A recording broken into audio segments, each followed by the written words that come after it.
Assalamualaikum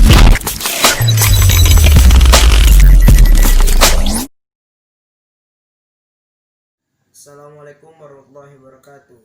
Nama saya Ahmad Ikrami, NPM 1821020503. Di sini saya akan mempresentasikan gugatan dan permohonan di peradilan agama dengan mata kuliah Hukum Acara Perdata dan Peradilan Agama, Prodi Hukum Tata Negara semester 5, yang diaku oleh dosen Bapak Herpin Yoki Pradipta MAhi.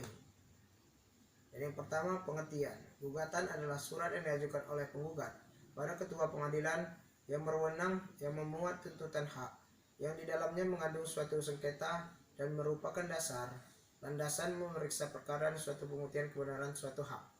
Sedangkan permohonan adalah suatu surat permohonan yang di dalamnya berisi tuntutan hak perdata oleh suatu pihak yang berkepentingan terhadap suatu hal yang tidak mengandung sengketa.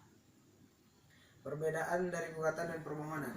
Jika gugatan ada suatu perkara antara penggugat dan tergugat, maka permohonan hanya suatu pihak yang berkepentingan dan tanpa sebuah perkara atau sengketa. Untuk penetapan pada putusan gugatan mengikuti kedua belah pihak. Pergugatan eksekutorial, sedang penetapan pada permohonan yang mengikat pemohon saja. Dalam gugatan terdapat istilah penggugat dan tergugat. Sedangkan dalam permohonan adalah istilah pemohon dan termohon. Penggugat bisa satu orang atau badan hukum atau lebih, sehingga ada istilah penggugat 1, 2, 3, dan seterusnya. Tergugat pun bisa 1, 2, 3, dan seterusnya. Gabungan penggugat atau tergugat disebut kumulasi subjektif. Sedang dalam permohonan hanya satu pihak karena bukan suatu kasus perkara. Yang pertama, pembuatan surat gugatan. Gugatan harus diajukan secara tertulis oleh penggugat atau kuasanya, dan bagi yang buta huruf dapat mengajukan secara lisan. Surat gugatan harus memuat di antaranya: yang pertama, identitas para pihak; kedua, posita atau positian; dan yang ketiga, petita atau petitum. Kedua, pembuatan surat permohonan. Suatu permohonan tidak jauh beda dengan isi dari surat gugatan, yaitu identitas, petita, dan posita. Hanya saja pada surat permohonan tidak dijumpai kalimat berlawanan dengan duduk perkaranya dan permintaan membayar biaya perkara kepada pihak lain. Selanjutnya itu kelengkapan surat gugatan dan permohonan.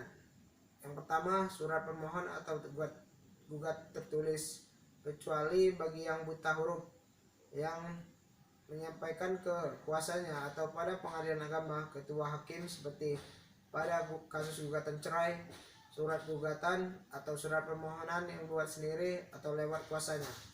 Dan yang kedua, fotokopi identitas seperti KTP. Dan yang ketiga, postcode biaya perkara, dan bagi yang miskin dapat mengajukan dispensasi biaya dengan membawa surat keterangan miskin dari kelurahan atau kecamatan. Dan yang keempat, surat keterangan kematian untuk perkara waris. Yang kelima, surat izin dari komandan bagi TNI atau Polri. Dan yang keenam, surat persetujuan tertulis dari istri atau istrinya untuk perkara poligami. Dan yang ketujuh, surat keterangan penghasilan untuk perkara poligami. Selanjutnya 8, salinan atau fotokopi akta nikah untuk perkara gugat cerai, permohonan cerai, gugatan nafkah istri, dan lain-lain. Dan 9, salinan atau fotokopi akta cerai untuk perkara nafkah iddah, gugatan tentang mut'ah. Dan ke-10, surat keterangan untuk bercerai dari kelurahan. Sekian penjelasan dari saya. Apabila ada salah kata, saya mohon maaf.